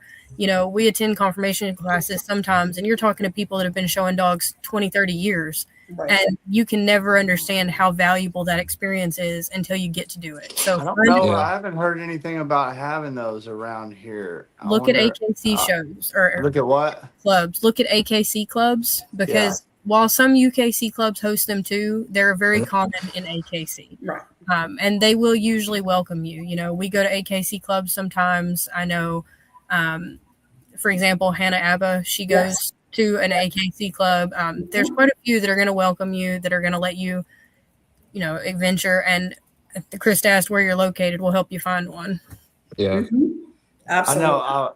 Just to add to what I was saying a minute ago too, I think going through that whole same process with my daughter also would be too much. Like, you fell apart. Oh, like Lily, watching Lily Grand Champ a dog. I don't like that would be.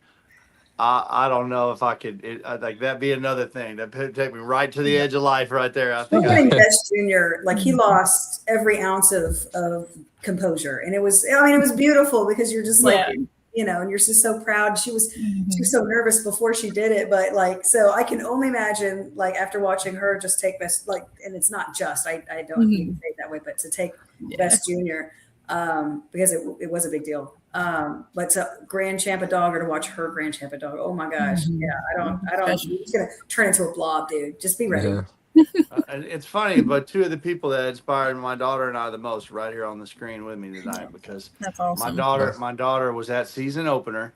And what was that? 24? I think 23. 23, 24.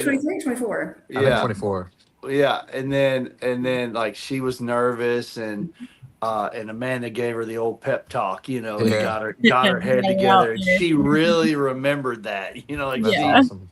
They were over there, and man, it's just like breaking it all down to her, and she's like, and then, man, she it really changed her spirit on you know, in that moment, and and that goes back to what you were saying earlier about, you know, having that good environment where, and we've all had that. That's how we all got to know each other in the beginning, was, you know, that show environment where it's that helping hand, and that you know, we're competing with each other, but we're also cheering each other on, and you know, big hugs afterwards and the whole thing. It's been great, man.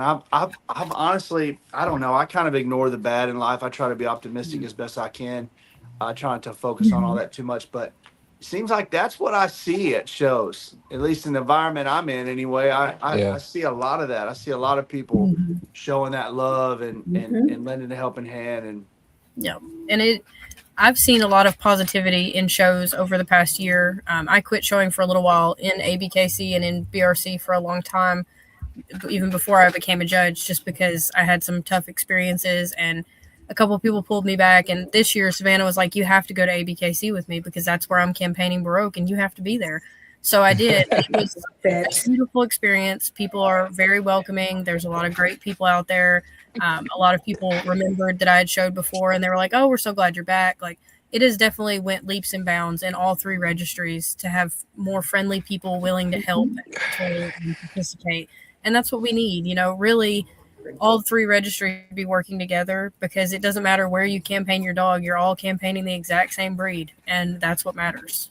Yeah. Oh, for sure, definitely. And what a year to have come back to watch Baroque. I'm telling you that dog, damn. Yeah. Like yeah, you what a beautiful creation. I know you're proud, and Yeah, watching she's a Savannah beautiful go with him, So especially at balanced. nationals. You're sitting there thinking like, well, I quit. How do you compete with that? It was just, he's a beautiful animal. And I remember one very important thing. And so I was, cause I was filming, and there were some people that were sitting, that were kind of, standing around, and so they could hear me talking, and, commentating, and I could hear them.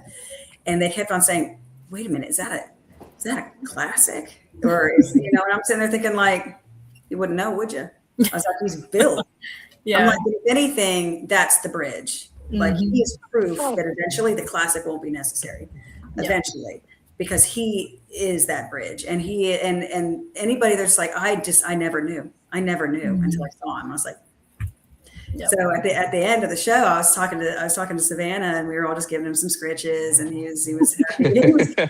He was happy to be there, but he was probably happy to be done and be getting scritches and treats and whatnot. But I was like, I was like, you would not believe the amount of comments that I overheard talking about how impressive he is in person, and they had no idea. They had no idea, and how much of a fan base he has now after that many eyes in person. Sure. Like, the pictures just don't do him justice. Yeah, and I think it's important that a dog like that, whether it would be a dog I produced or a dog I didn't produce, I think it's important that a dog like that gets publicity, because that's a dog that has been in all three registries, that has granded in all three registries, that has proven that he can compete with the top dogs in all three registries, and he goes out there and he has a great time. He doesn't have to stand like a statue not having fun.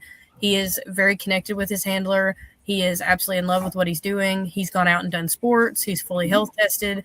That's kind of what all bullies should be aiming to do, is you should be able to walk into any registry and place. You should be able to go do sports. You should be health tested, and they should be having a great time. And I'm really glad that Savannah has given him that platform, because without her, he would not be half the dog that he is. I mean, yeah, there's definitely a massive bond there, and they work so well together. You can just tell that there's he will do anything that she asks him to do, and he'll do it happily. And it was just it's insane. But man, they rocked it at nationals, man. That was so fun. That was so fun. So I know that had to have been a super, super, super proud moment as the person that produced him. For sure. They've given me a lot of proud moments over the years. He's went out and done a lot of things, and she set specific goals at the beginning of the year. And I was like, oh, you can definitely do those. And she was like, yeah, we definitely can. And there were a couple moments that she was like, I don't know. And I was like, no, y'all got this. And they really just crushed every single goal that they had. I don't even know what they're going to do next year, because they've already done it all. So hopefully she finds something new to kind of get into. But we're hoping to continue to see more dogs like him come out, dogs that can show everywhere, that can really help bridge that gap and connect people to the breed. And going back to juniors for a second while I'm thinking about it, if y'all do come out to Premier, they do a lot for juniors there. So juniors show free over Premier. They get little pizza parties. They have something called the Juniors Closet, which is where they can go in. People donate show clothes to the junior closet, and they can go shop for however many outfits that they want. That's so cool. It is really special. It's super cool. For the specialty, we're doing some big junior prizes. We have a memorial fund that Savannah sponsored that will go towards juniors this year. So lots of cool things for juniors at the specialty, lots of cool things at Premier. If you have a junior, definitely bring them, because they would have a blast. My daughter went to Premier for the first time last year, and it's funny because she just got into showing. She's 12, and she just now decided, oh, I'm going to show. And I was like, oh, really? Now? And she was like, yeah, oh, sorry, my bad. You don't want to show bullies. And she's like, I will, because that's what we have. It's fine.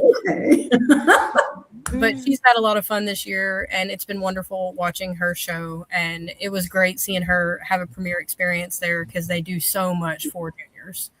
Oh man, I wish like I had gotten into this much sooner, like, because I watch these juniors and I'm like, what an edge, man. They're and they're getting more impressive. You know, I was Mhm. judging this past weekend, and in BRC they have a master juniors class, which means they've had to have a certain amount of best junior handler wins. And Yeah. used to, I could kind of trip them up. I could ask them a difficult question and easily figure out who was going to be my best master junior that way. I asked 3 different questions and nobody got one wrong. And I was like, okay, Wow. present their dogs Impressive. again. Everybody did such a good job. I was like, how's anybody going to show a dog today whenever y'all set the bar so high? Because they just did such a beautiful job. And watching that next generation get so good, I'm afraid to see what competition looks like in 10 years whenever they're out there showing. Because they're so much better than all of us already. No, just like they're, oh gosh, like Tone and Pre's daughter, Christine. I'm like, that's who I want to be when I grow up. I'm just like, Right? She's so impressive. yeah, Absolutely. and watching her in the AKC as well. It's just crazy to me. So it's just like, yeah, watching juniors is one of those things where it's like, man, with an edge like that, I am so hopeful, Yeah. hopeful for the future of the breed. Watching them and their passion and their endurance and their devotion. It's crazy. It's crazy. I think maybe like out of all the shows, I think maybe like twice I've outribboned my daughter. You know what I mean? Yeah. I don't Like, even think it's been twice. I don't even think it's been twice. no, I know it's been once, but You were real at least proud of once, that. right? Now But it's we're like getting the real answer. she's like, "Look, Dad," and I'm like, you're doing great, man." Yeah. No, but she's she Amazing. really enjoys it. Mhm. I think doing that with your kids and other people's kids too, Mhm. it's really magical to watch them building those relationships with the dogs and honing in on their craft and their skills and really just diving in it and learning about the anatomy and just all the cool stuff, man. Mhm. It's really cool. Like she said, the next generation, we better all look out. They're going to be They're gonna Yeah. be good. At there's that some point, junior handlers in she's this tired, country guys. right She now won't that stand are a chance. tough. It's all right. Hand your dog to one of them and just watch. Be done. Yep. It's true. Damn. Yeah, what you don't know, Michael, about watching your daughter in the ring, I cry too. It's fine. Yeah, man. She's I act all big and bad, like no, I cry too. It's fine. You're good. I know, golly, man. I had a moment. I've told the story before, but it was like, it was at a show in Louisiana. Good night, pumpkin, and and she hadn't hardly spoke to me all night. She's real quiet, and I kept asking her, I'm like, "You all right?" She's like, "Yeah, I'm good." I was like, "All right," and she's winning like crazy. I mean, just about. I mean, I hate to say swept the show, but I mean, there's not Yeah. much she didn't win that night. She about won it all that night. And then like we didn't even come with a team or anything. It was just me and my wife and Lily, and we got just runner up on the People's Choice and everything. Like she about won that, like how do you win that? We don't even know anybody here, And Dang, like, that's one. I mean, she did so good, and like, I'm watching her. And she's been real quiet with me all night. And then after, she had all these trophies. She won this box and won all this different stuff. And she came running over to me, jumped in my arms, and like wrapped her arms and her legs all the way around me like a koala bear, and just hugged me so tight. And I was just hugging her, and she's like, "Thank you, Dad." And I said, "For what?" And she said, "For making this happen for me." And I was like, Mhm. golly, you turn, you got me, boy, got me good, boy. Yeah, she's eyeballing me right now. She's giving me a little stink eye right now. Yeah. I was like, stop talking about But me. that was one of those moments that, like, okay, now I know why I'm doing this. Now I understand. Exactly. Yeah. That was it. Mhm. That was So much bigger. That was heavy. I'll never forget that. Okay. Yeah. My daughter said seal of approval, so she got a thumbs up. Yeah. Good. Yes, you did her proud. She does Yeah. herself proud. But it's amazing. So I'm just always glad to see juniors, and I'm always really, really happy to see programs and breed clubs and registries that really, really build them Pushing up it forward. push it forward and make sure that they have everything that they need, all the tools, all the supports, all the protection that they need. And man, I love seeing it. I won't lie. I learned some things tonight. Like I've been so focused lot. on my lane right now and what I've been working towards that Mhm. I honestly didn't know about all that. I mean, I knew about some of the different sports, but I didn't, some of those I'd never heard of. And Mhm.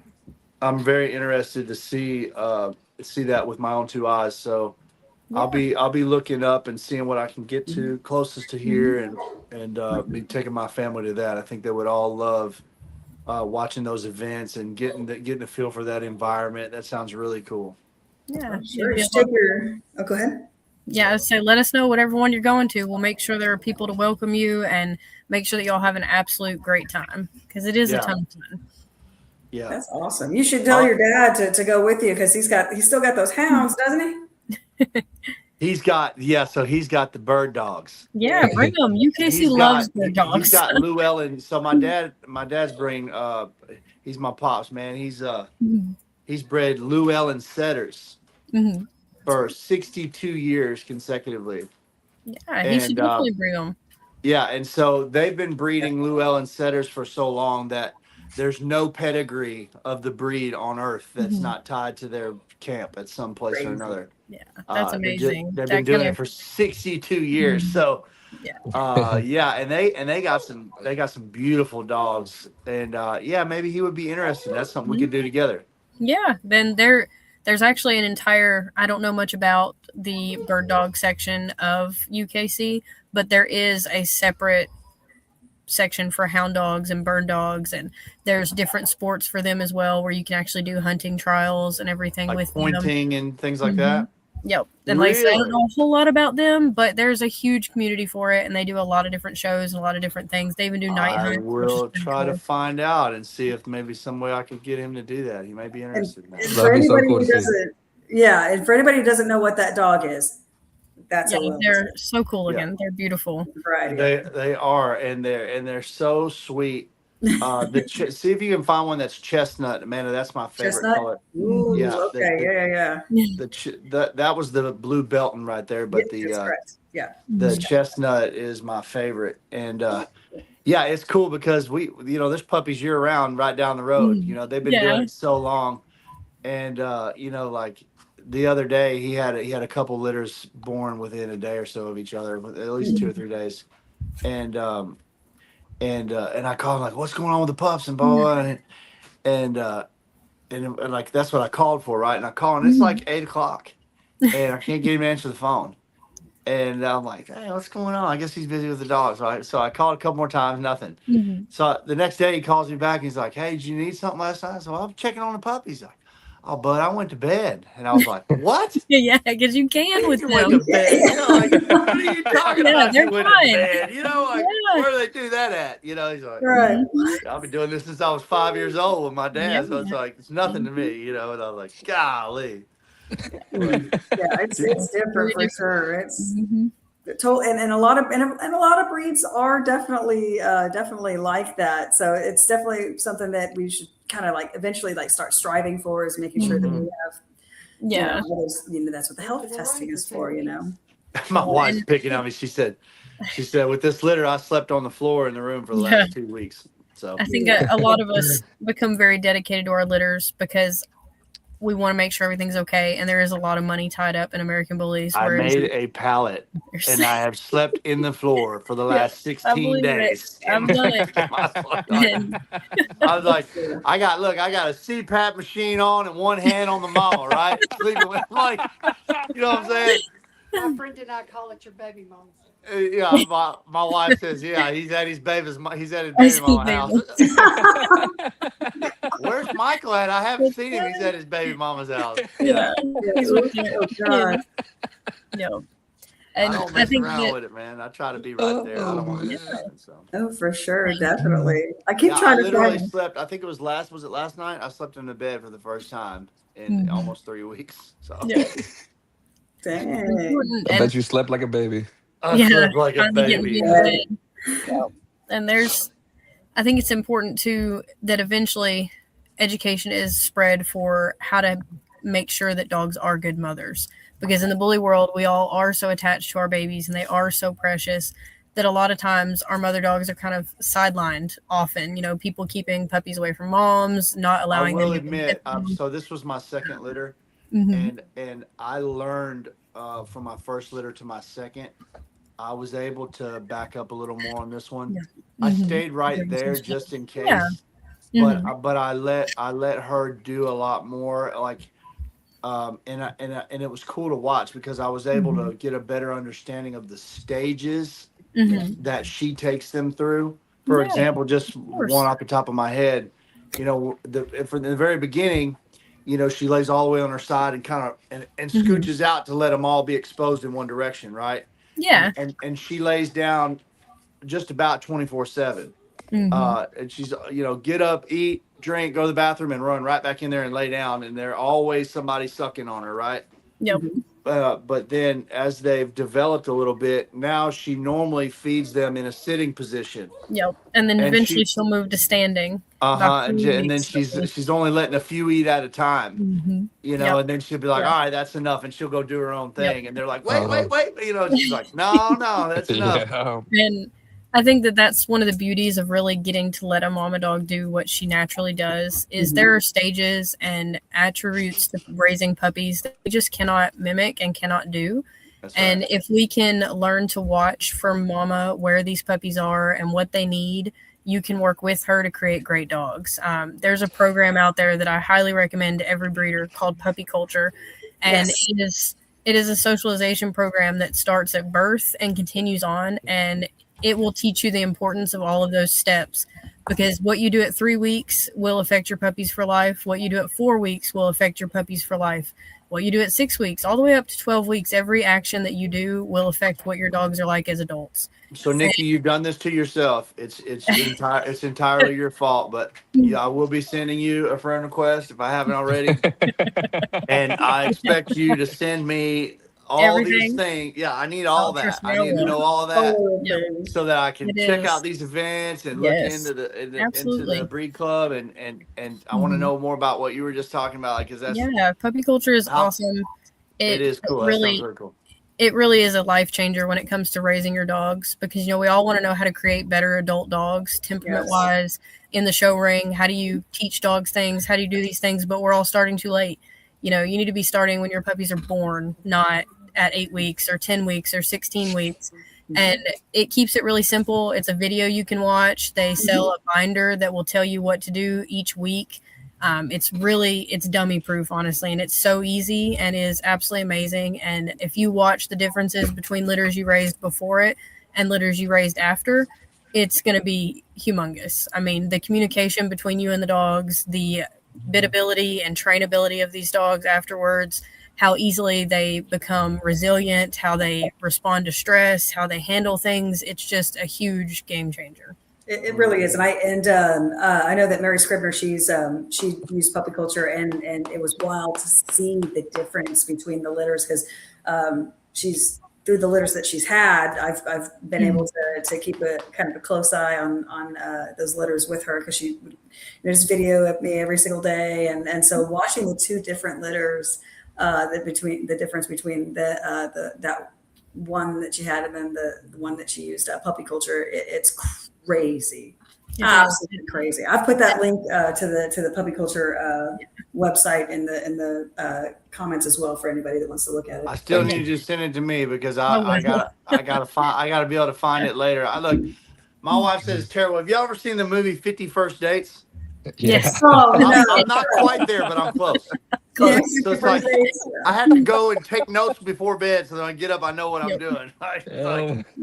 Oh man, my short-term memory is shot. It's gone. I mean, it's terrible. He said it's Dory. Yeah, and I'm always happy to help. If you have questions, you're more than welcome to message me. If you do decide to join the Breed Club, once a week we do something called Trash Talk Tuesdays, and it's called that because we specifically don't want people to trash talk anybody. But we talk about different topics. Like the first one was puppy evaluations, how you should evaluate puppies at 8 weeks, how you should do your APET testing, what APET testing is, why you would even use that, what's the best way to structurally evaluate, and we get all of the members talking. The goal is for everybody to give their input so that you can learn from people that have been doing it longer and from people that haven't been doing it as long. The next topic I think was how to enrich your dog's lives, how to do things when you're a multi-dog household, because as we all know, there gets to be a point where you have a lot of dogs and you don't necessarily have the time you did in the beginning, how to help make your dog's lives better, how to make your life easier. But every week it's a different topic that we talk about with everybody. There's a Facebook group that members only are allowed in, and we try to bring as much education as possible to that, to the newsletters. There are plenty of emails that you get with educational topics, and it's the access to be able to talk to people that have been doing this stuff that is just invaluable. I love it. Absolutely. Man, it sings to me. I love it. It's all this has just been so. It's exciting stuff. Yeah. No, I know I was nerding out just at the prospect, having really you on was. here just to begin with. And I was sitting there like, I know exactly what I want to ask, and I'm sure there's absolutely stuff I have forgotten to ask you. Just because Caleb and I both are not shocked about you nerding out, by the way. You said Not that at like, all. Not like at we all. were expecting that. I don't know why, you know. Well, I mean, I look at it this way. I mean, When I looked her up and went through the whole thing, and I You're was like, like, yeah. "Oh man, it's She's nerding gonna out nerd right out. now, real bad." I know. well, I Because mean, even I started nerding out a little bit, and I was like, "All right, I'll let Amanda nerd out real good on this one." Because right.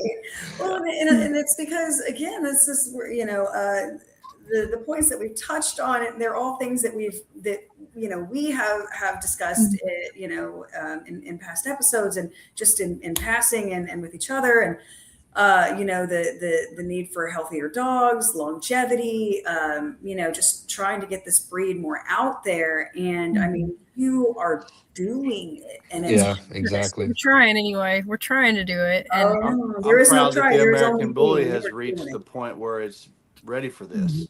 yeah, absolutely. You know, And I really think it has. My daughter gets super excited if she's out somewhere, whether it be Walmart or something. She'll see something. Is that an American Bully on that cup? It is. It is an American Bully on the cup. And she gets so excited. And I understand her excitement because 5 years ago, you would not see anything with a bully on it. You might see a pit mix, maybe. my daughter's Yeah. the same way. She's like, "Dad," she said, "we were able to look up our kennel name on Google, and it pulled up pictures of our dogs, and friends of mine at school knew it was American Bullies." And I was like, "Really?" Yeah. And she's like, "Yeah." You know, like, Yeah, we're starting to get there where people know what they are. When you're going Same down the thing street. about Embark. Like when I first got into this, it's only been 5 years, but you couldn't hardly bring that up and anybody know anything about it. Now you go to a show, like not everybody's educated on it, but at least everybody knows what it is. Yep, everybody's Yeah. heard of it. You've had a And that's conversation a about it. long way from where it was 5 years ago. Yep. And if we keep positively putting health testing out there, it'll be that way in another 5 years where people will be like, yeah, I know what pin hip is. Here's my dog's pin hip scores. Yeah, I absolutely have a SHIC number on all of my dogs. I understand the importance. And education is going to be the key to moving our breed forward in every way. Oh, definitely. Because it's Oh, the yeah. best way to 100%. be supportive is to I'm definitely a educate. fan of education. Mm-hmm. Well, I'm a part of another platform on Monday nights with Raul Fagundes with QBN Kennel, and that's really what we're centered around is education. Yep. I was telling them last night on there we do every first Monday of the month we all get together on there and call it the round table, and it's really fun to have because I kind of get to play in both worlds, but we're all together on that occasion. Yeah. Yeah. It's awesome. I really enjoy it, but we were talking about it last night, and it's like, I get to like we educate here, but I get to just center around like deep dive education stuff there. Yeah, And absolutely. then like here I get to personalize with like guests and hosts and people that have breed clubs and all this, like, and I really appreciate both. I really enjoy both. Yeah, and I think both are necessary. Being able, like you said, to deep dive into certain topics is necessary to get the information out there, but also being able to collaborate with multiple people and pull different aspects to the conversation is really valuable too. Well, So what I like what you're telling me about the breed club, what just not knowing a whole lot about what you had going on before I looked into it for this live, I would say that I'm really excited. It sounds like a place where people that have those intentions and are concerned with the betterment of our breed can network together and try to move this thing forward. It sounds like a group activity. It sounds like they have a lot of things that like, hey, we can do this together. We can learn about these things together. We can like, hey, you have questions about this, about that. We can like, it's a community within a club that brings things uphill. And that's, I think that's very important, and in my mind, quintessential to the development that we still need. Absolutely. Yeah. I Yeah. agree. Well, kudos to you for that. That's a big deal. And everybody that's involved with you, your team and stuff, that y'all are doing something that sounds to me to be very special. And so, Yeah. Hope so. I hope it many years in the future, whenever I'm not the president anymore, I hope that we've laid a good enough foundation that it can continue to be a positive beacon for the breed and continue to push it forward, even when none of us are necessarily involved in it anymore. Our goal is to create it to be such a good foundation that it can continue forward even when we step back. No, absolutely. I do. There is somebody that asked a question. I would say I seen. What do you prefer, pin hip or OFA? So personally, like me as a person, I prefer pin hip, and the reason for that is pin hip is an actual measurement. It measures the laxity of the hip joint, meaning how far will that come out. And for me, it was easier to improve pin hip scores because you can actually look at a number and go, okay, this dog's pin hip is 0.52. And now I'm going to take him to a dog with tighter hips and go further. However, pin hip and OFA do look at different things. So pin hip is looking at the laxity of the joint, whereas OFA is looking at the construction of the joint. How does it fit together? How does the hip socket go together? the assembly. Exactly. So do you recommend that people do both? I would say if you can, absolutely do both. It is 100% the best thing you can do. It's going to tell you the most about your dog's hips. But pin hip doesn't do as a variety of stuff as much as OFA, right? Or no, OFA offers a lot of different things. Pin hip is just for hips. You know, when you do your pin hip, you get a number score. Right now, our breed average is 0.52. You want as low as possible. So like poodles, for example, their breed average is like 0.2. So we want to kind of get lower and lower as we go. But if you can do both, it's ideal because it's going to tell you how tight the hips are and if they've got good hip conformation or not.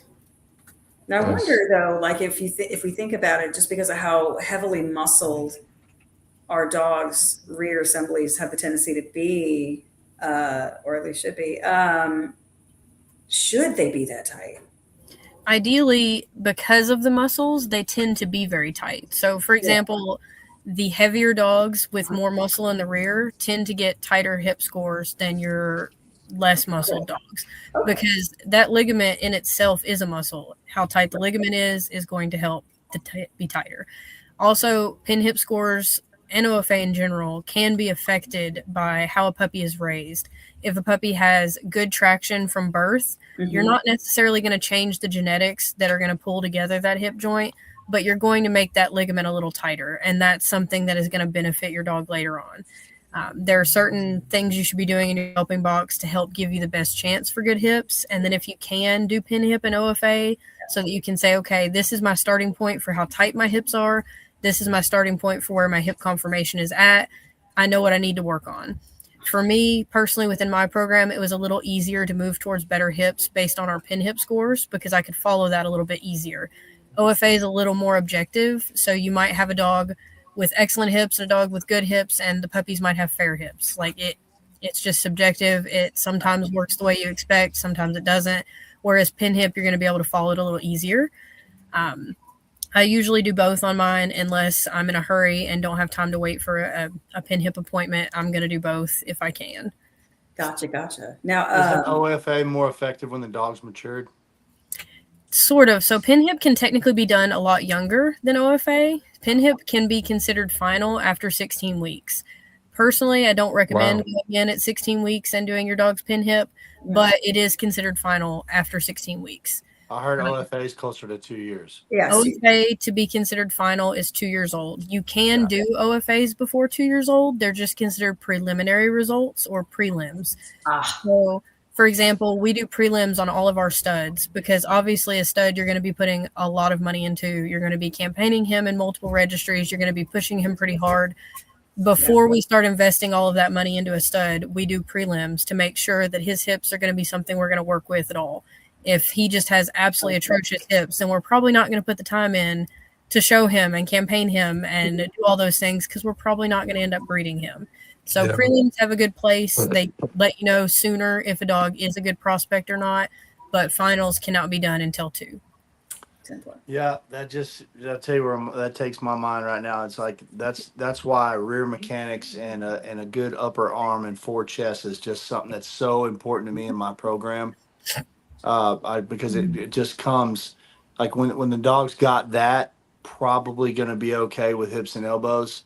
Not always. Not always though, but always. if the dog's built right, you know, to me, you have a better chance of having the good joints. But it depends on environment. It depends on what, like you said, the surface that they're raised on and things like that. I know we've been really looking in. We're building this facility right now, and we're looking into different surfaces for the floor. Yeah. And we found that like some of the epoxies that we're looking at, like you can get 20 different epoxies at like Home Depot, but none of them are quite as good as what you can get to have under a dog's feet. In comparison to some of like the companies that you hit directly. They have like a textured rubberized epoxy that you could pour water on it, and then if you jump and try to slide, you will bust your butt from not sliding. Like you'll go to stick your feet will stick. You're and you'll trying to see if you'll Yeah. slip, and you end up like biffing it harder anyways in a different way. Yeah. Yeah. They're with my So knees. it's they have some pretty cool non-slip stuff, and I think that definitely. So a lot of people are saying that some of that dysplasia and things like that is more environmental than genetic. Not that it can't be genetic, but most cases that it presents itself is usually linked to environmental more than pedigree. You know, I would say it's about 50-50. So that's for what I'm hearing. example, But if you take a dog that has lovely hips, let's say they've got a low pin hip score, they've got beautiful hip conformation, lovely dog. You breed it to another lovely hips dog.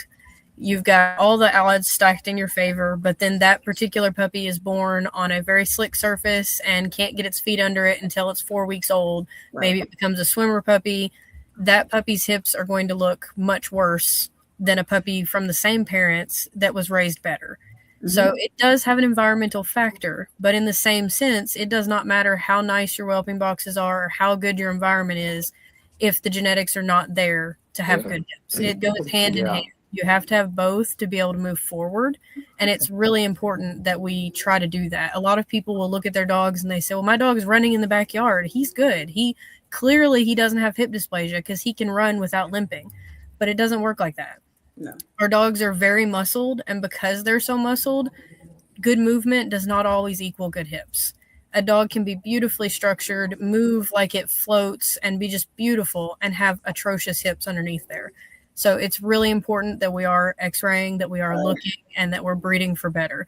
There's been a lot of dogs out there that I expected to fail just from looking at them, and they passed with flying colors.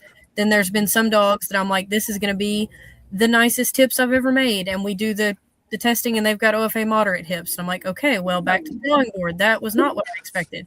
So health is all about education and knowledge. You want to know what's underneath your dogs so that you can breed for better. I think a little further up, someone had asked if I would ever breed an OFA mild or, let me go back up and see, mild to severe. So I have and will breed mild. If we do breed a mild dog, it needs to be to better. Which means if I'm going to breed a mild dog, it's going to be to a passing dog. That way we can better the hips. I would not breed a severe dog, no matter what. It doesn't matter how nice the dog is or what we're taking it to, because that means the hips are pretty bad. Moderate would be a case-by-case basis for me. It would really have to be a nice dog everywhere else. They would have normal elbows, normal cardiac. They'd have to be able to tidal, be nicely structured. The temperament would have to be there. It would have to be a very phenomenal dog and have to be bred to a very phenomenal dog for me to consider a moderate breeding. Mild, I'm a lot more willing to work with because the reality is we don't have that many health tested dogs out there. This year and last year, we've had more stud options than we've ever had in the entirety of American Bullies that are health tested, which is so great because before that, you pretty much had to breed in the dark. You might be able to health test your studs and your females, but there was nobody else doing it to be able to breed to. Right. So we expect that there are probably going to be a lot of mild hips out there, and that's okay. As long as we're breeding towards better, then we're doing what we're supposed to do. It's not about throwing the baby out with the bathwater. It's about knowing what's underneath the dog and what you need to improve and what to do next. Dang, I like that. Dang. Man, you've given us an education. This is insane. There were so many like misconceptions or misunderstandings that I had that you definitely cleared up, and I appreciate that because that's how we learn. I mean, our motto here is I mean, it's reach one, teach one is what we always say. So, Great live. whew.